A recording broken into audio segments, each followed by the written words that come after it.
Knight to Queen 4. In the national spotlight is the chess team from Texas Tech University, but it's their actions that are making headlines rather than their accomplishments. Head coach Susan Polgar is transferring her national championship team, which consists of 7 grandmasters, to Webster University in St. Louis. The area is home to the World Chess Hall of Fame and the U.S. National Championships. Polgar, who was once ranked the #1 female in the world in chess rankings, captured her 2nd national championship and says, "St. Louis today is the center of chess in America. With the funds drying up at Texas Tech, the welfare of my students comes first." The Texas Tech team is not restricted by NCAA regulations, so the move is completely legal, yet quite unprecedented. Hello and welcome back to News Center. I'm Clint Logan with sports. The California Vulcans look to continue their 5-game winning streak as well as an undefeated record in the PSAC West. One team stood in their way, however, as the Vulcans would have to get past one of the toughest defenses in all of Division II. Let's take you out to Mahalik-Thompson Stadium, where California traveled to take on Slippery Rock. From the gridiron to the ice, Cal U's hockey teams are looking forward to the 2nd annual Cal U Hockey Night in Pittsburgh. This year, all 3 teams will be playing at Consol Energy Center. The CHA team will take on Carnegie Mellon at 2:30. The women will play Slippery Rock, and the CHE will play Robert Morris University. There will be 3 fan buses to leave from Cal U at 1:30, 4 o'clock, and 6:30 p.m. The bus is free for students and can get into the game with a valid Cal card. All others can come to the event for $8. On top of the games, 250 people will be able to skate on Consol Energy Center's ice. Participants must bring their own skates and sign a waiver. You can check your announcements for more information or go to calvulcans.com. Welcome back to News Center. I'm Clint Logan with your sports report. The Vulcans tennis team has put together a tradition over the past 7 seasons that some people may not be aware of. The Vulcans have not dropped a PSAC West matchup since the 05-06 season, and they made sure to keep that streak going on Tuesday as they defeated Slippery Rock. Take a look here at the scoreboard. The number 8th ranked California Vulcans defeat Slippery Rock, the number 44 ranked team, 9-0, as Rubisova defeated Lynch 6-1, 6-0.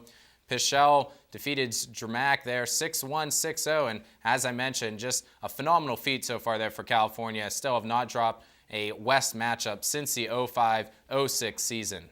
It's time for playoffs as the Phillipsburg soccer facility saw its first playoff game action on Tuesday.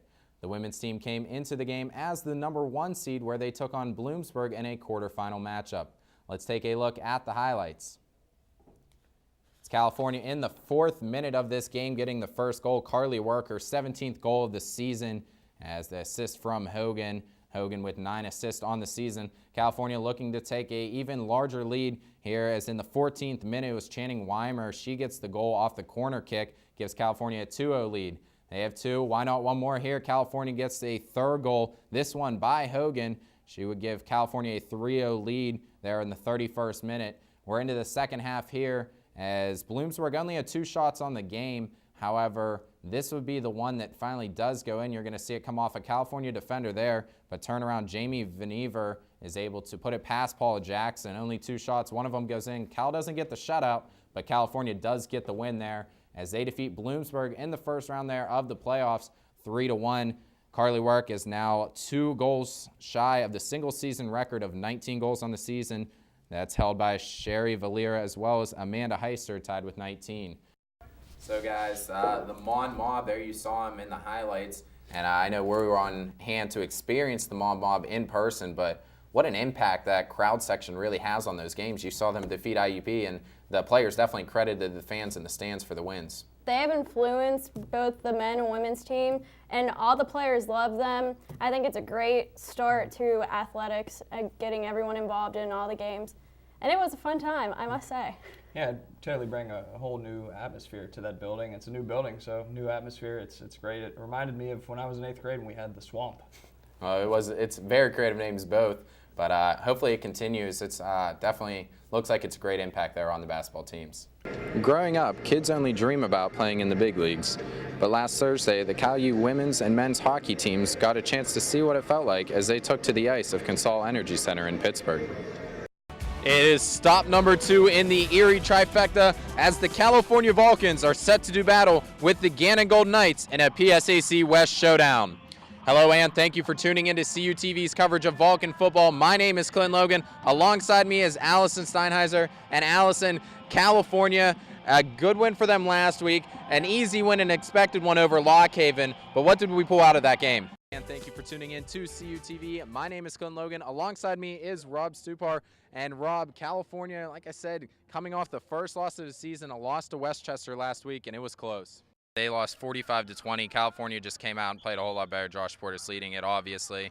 But East Stroudsburg is 3-2-1 overall in the series that they've matched up against California. They'll look to keep it on a winning streak, but California, they want to come in here and they want to even that series up at 3-3. It must be precipitation. It has been raining all day. It's going to affect the game tonight. But again, these teams are going to play through. They're going to battle through. California is going to look to continue their win streak, push it to 4 tonight. Men's basketball returns to the Convocation Center tonight as California plays host to their NAIA non-conference opponent, the Wilberforce Bulldogs. Hello, and thank you for tuning in to CUTV's coverage of Vulcan's men's basketball. My name is Clint Logan. Alongside me is Tyler Harris. And Tyler, California coming into this one, losers in their last to West Virginia Wesleyan. They're going to look to rebound in this game. After a strong outing by the Vulcan men's basketball team in Cheney, they look to knock off an unbeaten Edinboro Fighting Scots team in a PSAC West clash here today at the Convocation Center. Hello, and thank you for tuning into CUTV's coverage of men's Vulcan basketball. My name is Clint Logan. Yeah, he is, and we're going to be seeing him in the second quarter of this game. It's going to be great. We're going to see if Gary Smith has some of that sports ability left in him. Maybe go back to his youth, try and find it here today. Hello, and welcome to the second installment of High School Roundup here on CUTV. I'm your host, Clint Logan. Back finally. I missed the first week, but my co-host here, Scott Majeski, had everything under control. Scott, I'm happy to be back. Good football already starting here in the Whitfield. And I think that you talked about those freshmen in that game and a fantastic run there. Some great agility there by the running back, the freshman there. And yeah, definitely they're struggling to start out here in this Black Hills Conference. But with that young talent moving up, they definitely could be a contender here in a couple years. I think it's going to take some time, though, for them to get their footing here in the Black Hills Conference. Or Edinboro on the season. It was a great win for them over Gannon, but I don't see Gannon end up losing a lot more down the stretch here. But this team is firing on all cylinders. Having Ryan Gatson back is huge for this team. Oh, yeah. You saw it against Gannon. This team can create turnovers. In my opinion, there's a lot of good rotations on hand this year. We saw a lot of trades. I mean, Toronto's got some pitching out there. I still don't think they're the strongest. Anaheim's still working on some players. I still like Texas and with you Darvish down there.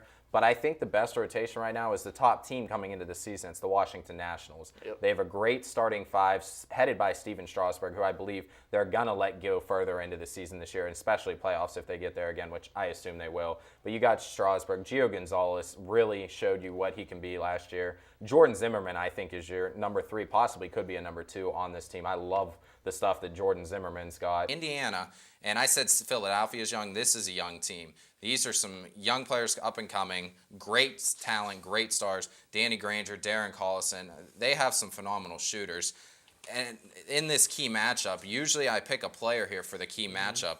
I'm not. This has to go on Stan Van Gundy. Okay. He's got to win. He's got to get his Orlando team in shape. He's got to figure out somehow to beat this Indiana team. I like Paul George for Indiana, coming in 12.1 points per game. Not the leading scorer again, but the addition of David West has extremely helped this Indiana team. If Orlando wants any chance of winning, they're going to need Stan Van Gundy to lead the charge.